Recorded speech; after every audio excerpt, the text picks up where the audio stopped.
Huh.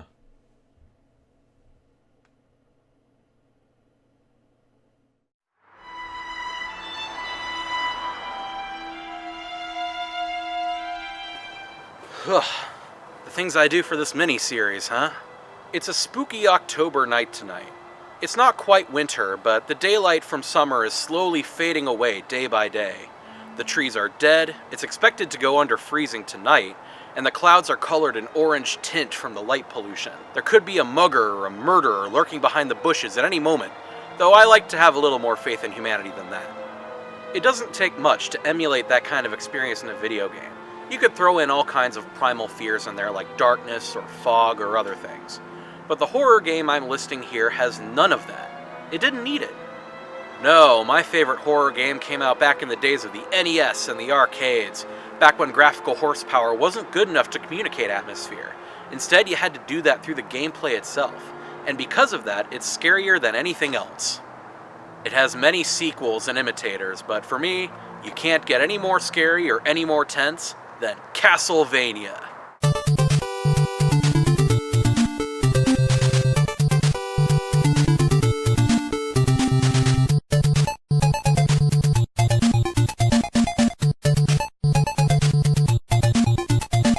That sounds a little weird, right? How is an NES game from 1986 supposed to outscare games like Silent Hill 2 or Outlast? How is it supposed to tell an interesting narrative? How are goofy skeletons and Medusa heads supposed to be scarier than ghouls or psychopaths? After all, compare one of the old Universal horror movies like Frankenstein or Dracula to something like, say, No Country for Old Men. The Universal horror movies are pretty spooky, but now that they've been marketed everywhere, they're not scary anymore. But when you watch Anton threaten somebody, it's one of the most tense and scary things in the world. It's his core character that's frightening, not his outward appearance. Call it. I mean, think of all the worst threats from The Walking Dead. They were all people. They were never the zombies. Well, okay, maybe they were the zombies a few times, but whatever, you get my point. The honest truth is that on the surface, the monsters in Castlevania are not as scary as the ones in Outlast or Walking Dead or, well, take your pick. Going with pure visuals, Castlevania looks like a Halloween display at a Walmart. The roster of enemies is a who's who of classic Halloween-y costumes and mascots, from skeletons to ghosts to the classic stuff like mummies or the Grim Reaper. But keep in mind that this was made in 1986. You could not use stuff like fog or even something like a backstory to make this game scary. You couldn't have infrasound in the background, or footsteps, or heartbeats, or other kinds of atmospheric details to keep the player on edge. You had to do it all through gameplay. Castlevania is remembered for its legendary difficulty, but if you go back and play it today, especially on the Virtual Console or an emulator, it's actually not that hard. You could probably beat it in an hour or two, but you have to go about it in a very different mindset than other games of the time required. You cannot play Castlevania the same way you play something like Mega Man or Shovel Knight. If you rush forward and try to speed through it, you're gonna get your ass handed to you. Every level in this game is designed for you to tread carefully. You have to get a feel for your surroundings and carefully analyze your situation, then plan around it. The controls in this game are very restricted, and they've been criticized a lot. Once you jump, you have no way of altering your trajectory. Your whip waits a little bit after you hit the button to actually go out and hit things. When you get hit, you flail backwards and often fall back into a pit. But I believe that not only are these hamstrung controls a good thing, they're an essential part of the Castlevania experience. Remove them, and the game ceases to be a Castlevania game at its very core. If you make them smoother in any way, the game loses what makes it so scary. And make no mistake, this game was meant to be super scary back in the day. Compare Castlevania's box art with other games of the era. It's really intimidating. Maybe not so much anymore today, but keep in mind that this is the era where Mario and Contra reigned supreme. This was before Doom or Mortal Kombat shocked and scared the world. But, as we mentioned earlier, this game doesn't look scary. It uses a lot of blue and orange contrast, and the enemies look kinda goofy and silly in an Evil Dead kinda way. This game had to find some other way to scare people, and they did it through the level design. The architecture of this castle is almost Dark Soulsian in a way. It loops on top of itself, and you just look at it and think to yourself, man, what were they smoking when they came up with this? But that kind of makes the castle more intimidating, doesn't it? We learn in later Castlevania games that the castle has this chaotic, changing architecture, like Hogwarts or Tartarus or something. But you don't have to play the other Castlevania games to get the sense that something's wrong with this castle. Who designs like this? It's unsettling and weird. The enemies are placed and designed in such ways to intimidate you. The first time you see this skeleton throwing bones along with Medusa heads floating around, it doesn't look easy. It's like a sensory overload. The culmination of this, I think, is this hallway right before you fight the Grim Reaper. I know the angry video game nerd has already talked about this, but hear me out for a sec. You have two knights throwing axes at two different levels, along with Medusa heads flying at about two different wavelengths. Again, it looks intimidating, and if you rush in, you're not going to have a good time. You have to focus on all of these different projectiles and challenges at once. But it's not that hard. I mean, yes, you have to focus in order to get through, but it's all a matter of learning patterns and being patient. But it's hard to be patient with this game when it taunts you so, isn't it? When other games at the time demanded speed and accuracy, it's hard to take Castlevania and play it like the horror game that it really is. It's a little easier to appreciate what Castlevania did with its design now that we have newer games like Dark Souls or Outlast learning from it. But back then, many games focused on making players feel powerful and fast. If you watch somebody speedrun through an old Mega Man or Contra game, you'll see what I mean. In those games, the player is given as much control over their avatar as possible. Yeah, those games are hard, but they're more about testing accuracy and speed rather than foreboding punishment. The trick to making a game scary doesn't come from the enemies. In Five Nights at Freddy's, for all the player knows, they could just want to give the player a big unwanted hug, I think. But people still think the game is scary. Well, a lot of people think the game is scary. I think the game is scary. Okay, maybe people have gotten over it by now, but it realized that the trick to making a game terrifying, even with goofy-looking monsters, is to restrict the player as much as possible. The player can't even move in that game, and their actions are limited by a dwindling power supply. There's this terrifying sense of vulnerability. That is something that Castlevania got down even back in the NES days. As we mentioned before, controlling the character is quite difficult in this game, especially if you compare it to other games of the era. And while there's still a little sense of empowerment, the enemies can move in some frighteningly speedy ways compared to the player. A lot of people hate on the Medusa heads or the skeletons throwing bones, but these little imps are the bane of my existence. Anytime one of them gets airdropped onto the screen, I get this little urgency to dispatch them as quickly as possible. And oftentimes, that's my undoing. You have to unlearn a lot of gaming habits if you want to beat this game, especially if you've played the newer Castlevania games where attacks are instant. You have to learn how to read enemy patterns and behavior, and sometimes the enemies won't give you that chance. You need to approach Castlevania like you would a dark, spooky street like this one.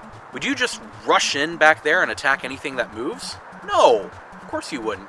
You'd stop, you'd maybe find a place to hide, and you'd try and assess the situation before running in. Like, if there was a threat nearby, and all you could do is hide, stay quiet, and carefully consider the next course of action. That's what playing this game feels like in every encounter, all the way up to the final battle with Dracula. It's a game that you have to play step by step, because if you make one false move, then, well... What's really interesting is that the game actually isn't that hard. Like Dark Souls, it's intimidating, and you'll die a lot, but if you play it like a horror game, as it was intended, it's actually not that bad. That's something that I think got lost in future Castlevania games. Future titles were tweaked either for longevity or accessibility, often both, in pursuit of mass market appeal, and they kinda flopped. Castlevania 2, and future Metroidvania games in the series, tried to turn the series into this sort of Super Metroid kind of experience. And yeah, it kinda works, but it just doesn't feel natural. It's no longer a horror game, it's just Super Metroid dressed up like Nightmare Before Christmas with RPG elements that, well, aren't fun. And it's not that Metroidvanias are bad. I'd finish that train of thought right now, but I'd rather wait until a couple episodes from now to do it. But as Metroidvanias go, isn't Castlevania an odd choice for that kind of treatment? I mean, I know that it literally contributed the second half of the word Metroidvania, but taking a game known for horror and caution and giving it a massive world to retread through doesn't strike me as a good idea. I mean, who's going to want to backtrack through all this? Metroidvanias are all about starting weak and growing stronger. Starting weak is good, we just talked about that. But when you grow stronger, retreading through the castle ceases to be intimidating or scary. Let me put it this way. Symphony of the Night's final battle looks like this. The original Castlevania's final battle looks like this. Notice the difference? Now, growing strong is a very potent theme in video games. There are games that pull it off very, very well, as we will discuss in a couple days. But Castlevania is not like that. It's a horror game. And most horror games are about the exact opposite of that kind of thing. They're about growing weak. It'd be like if Outlast 2 turned out to be a GTA clone. Wouldn't that ruin the point? Turning Castlevania into a Metroidvania has the same effect.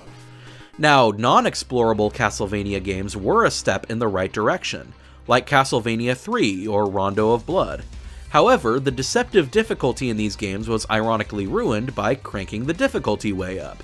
There are way more annoying enemies that fly around that feel kinda cheap. When you die in Rondo of Blood, it feels less like you're doing, and more because the enemies are kinda BS. The one anomaly is Super Castlevania 4, which is the one that everybody seems to love best, but I feel like making the main character easier to control kind of detracts from making the player feel vulnerable. It plays more like the kinds of games that the original Castlevania was so distinct from. Other horror games try to throw in adventure game style puzzles or other gimmicks, and a lot of them are fairly effective. A lot of others use their horror to tell stories with deep themes and interactive ways, and I would never intend to detract from what they've accomplished.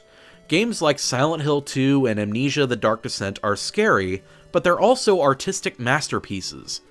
But Castlevania feels pure. It doesn't have any pretensions about telling a deeper narrative. It wasn't about unsettling the player with atmosphere. It was about making the player feel intimidated and vulnerable through gameplay. It was a subversion of the usual power fantasy that you not only saw in other games of the era, but also in Hollywood those days. I think the back of the box sums it up quite nicely. If you think it's scary on the outside, wait till you see the basement. You're in for the longest night of your life.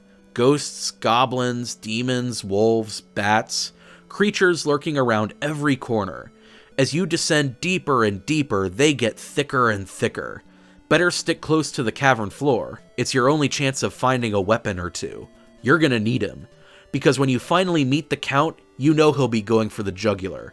So keep your courage up and your stake sharp, and say your prayers. It's the 80s NES equivalent of Prepare to Die. The 80s tone kinda muddles it up, but when it comes to stating the game's intentions, it's crystal clear. This isn't a hero's journey. This isn't about growing stronger and fighting the enemy and winning for America. This isn't a challenge that you defeat. This is a challenge you survive. Yeah, it looks kitschy and goofy on the outside, but once you start playing for yourself, it's a tense and scary experience. And it's not tense because of fog or subtle background noise. It's tense because the rules of the game dictate it so. Contrary to what the box art may show, Simon Belmont is a weak man compared to the monsters in Dracula's castle.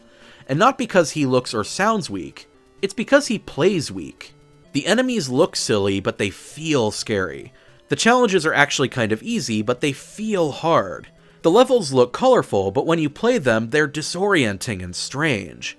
You have to play the game in order to feel any of that. You can't get that from the soundtrack or the graphics because this is an NES game. There's no way you can make an NES game look or sound scary on aesthetics alone. You have to make the game itself scary. And no, in terms of storytelling, it's not very strong. It's not going to make you look at concepts from a new angle like Silent Hill 2 or Spec Ops: The Line can. It's not going to make you scream the same way Five Nights at Freddy's probably did. But those games needed to wait for the tech to get there, or they needed a cultural norm to react to. Yeah, cultural context can make a horror game or movie or book or anything a lot scarier. So can hindsight. Castlevania's horror, however, is timeless, because it doesn't rely on any of those. It just relies on gameplay, and it succeeds. Konami's not going anywhere with this series. Hell, let's face it, they're not going anywhere, period, right now.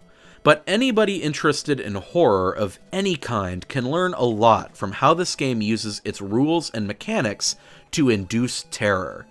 It makes the player feel vulnerable, and it makes the challenges intimidating yet not insurmountable. There are quite a few examples of games today learning from that kind of example, From Software's work being the most well-known today. But in terms of pure gameplay theming, nobody does it better than Castlevania. They say that the best games out there are the games that communicate their themes through gameplay, and in my mind, Castlevania is a perfect example of that. No, it doesn't look scary, and it doesn't sound scary, but it is scary. That's kind of a difficult concept to wrap your head around, but, you know, if you play it, you're down for a pretty spooky time. And yeah, Castlevania was limited by the technology of the era. There are things that modern horror games do that this game just couldn't do back in the 80s. But the fact that there is a scary game on the NES in the first place astounds me, especially in the face of games like Silent Hill or Amnesia that are also scary. Other horror games today are still carrying the torch pretty well, so I guess I can't be too mad. They just need to remember the lessons of Castlevania. Horror through gameplay trumps all else. And they seem to be doing that, so that's pretty cool. We'll cover something a little less solemn next time, but for now, I gotta get inside, man. It's cold out here.